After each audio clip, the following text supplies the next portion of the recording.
Hello friends, কেমন আছেন সবাই? এস এস সাগর ব্লগে আপনাদের অনেক অনেক স্বাগত।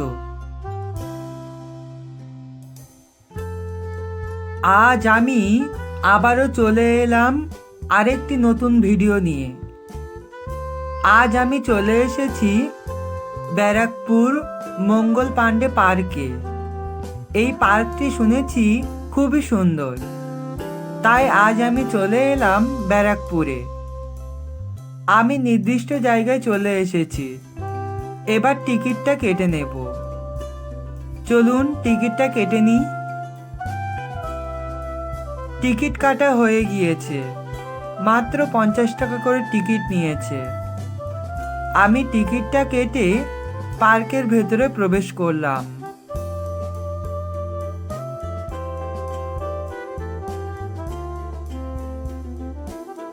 পার্কের ভেতরে প্রবেশ করার সাথে সাথেই মনটা ভালো হয়ে গেল, কারণ প্রথমেই প্রবেশ করে মঙ্গল পাণ্ডের একটি স্ট্যাচু চোখে পড়ল।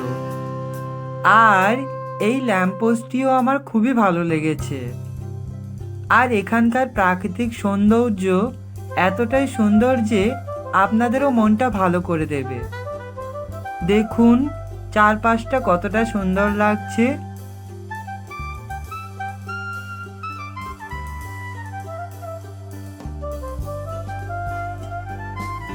মঙ্গল পাণ্ডে পার্কের পাশ দিয়ে বয়ে চলেছে মা গঙ্গা, তাই আমি মা গঙ্গা দেবীকে দর্শন করতে চলে এলাম। আর আমি একটা জিনিস খেয়াল করছি, আমি যত জায়গায় ঘুরতে যাই না কেন বারবার যেন মা গঙ্গার কাছেই ফিরে আসি। দেখুন এখানকার পরিবেশটা কতটা সুন্দর।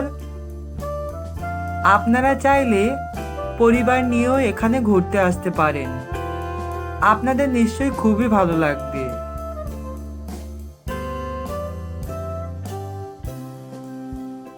গঙ্গা নদীর ধার বরাবর খুব সুন্দরভাবে বসার জায়গা আছে।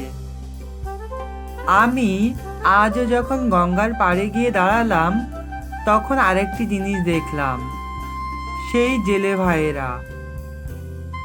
আর এই গাছটি আমি জানি না কি নাম, তবে আমার খুবই ভালো লেগেছে।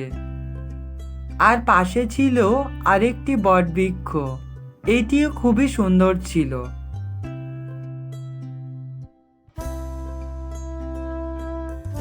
দেখুন এই ছোট্ট গাছটিতে কি সুন্দর সুন্দর ফুল ফুটেছে, খুব সুন্দর লাগছে তাই না?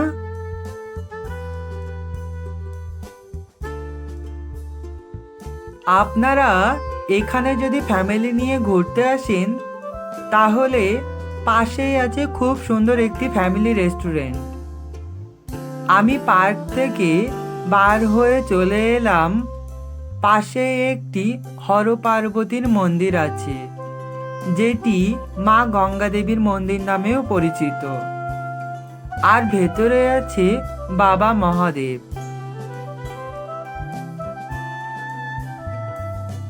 মা গঙ্গা দেবীর মন্দিরের পাশ দিয়ে বয়ে চলেছে মা গঙ্গা। কতটা সুন্দর লাগছে দেখুন।